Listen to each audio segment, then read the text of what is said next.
কি করতেছ? এই যে দেখেন গরম গরম পেঁয়াজ উঠে দেখো তো কেমন হয়েছে। বিসমিল্লাহ। মজা এই যে আমিও খাই, খুব মজা। এগুলা কিভাবে তৈরি করেছি, গরম গরম পেঁয়াজু, এটা ফুল রেসিপি দেখাইতেছি। এই যে মুসুরির ডালের পেঁয়াজু হবে, এই যে হ্যান্ড ব্লেন্ডার দিয়ে করবো। এটা খুবই সিম্পল। আমি প্রায় 4 ঘন্টা ডালটা করে রাখছি, পানি দিয়ে ভিজা রাখছিলাম। তারপরে ভালো করে ধরায় নিচ্ছি আদা রান্না করে। এই যে হ্যান্ড ব্লেন্ডারটা, এটা খুবই সুবিধা। দেখাইতেছে দুটো হয়ে গেছে, একটু আদা রান্না রাখবো, এটা খুবই মজা হয়। এখন আমি সব ধরনের মশলা মিশা বাঁচবো, দেখাইতেছে আপনাদের। সব ধরনের মশলা দিছি, এই যে আদা, জিরা, হলুদ, মরিচ, পেঁয়াজ, কাঁচামরিচ, তারপর ধনে পাতা। এখন এই যে পরিমাণ মতো লবণ দিয়ে এটা এই যে সুন্দর করে যে ভালো করে সব কিছু মিক্স করে নিতেছি। এই পেঁয়াজটা তো মুসুরির ডালের পেঁয়াজটা খুবই মজা হয় আর ঝটপট হয়।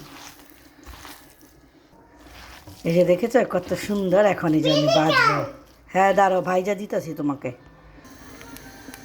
এই যে বাজার জন্য তেল দিয়ে দিলাম। এই যে এখন কি করব জানো, এই যে গরম গরম তেল, বিসমিল্লাহ। হ্যাঁ হ্যাঁ, আমরা পেঁয়াজু ভাজবো আর খাবো সবাই মিলে।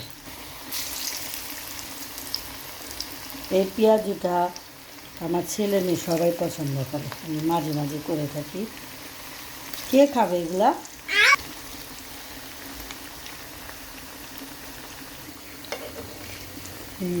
এক পাশ হয়ে গেছে।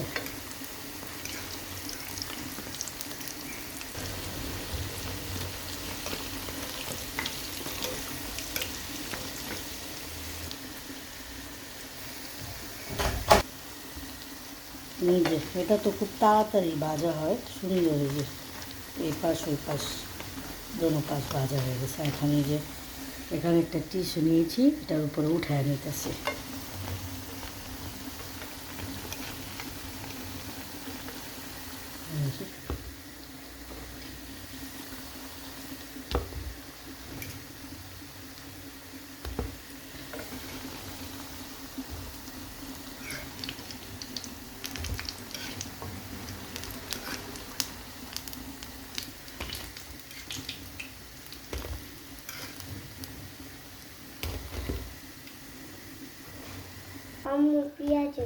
হ্যাঁ হ্যাঁ খাবে, দাঁড়াও। এই তো খুব সহজ করে রেসিপিটা করে দেখালাম। সবাই কমেন্ট করে জানাবেন কেমন লাগলো। ওকে, আসসালামু আলাইকুম, আল্লাহ হাফেজ।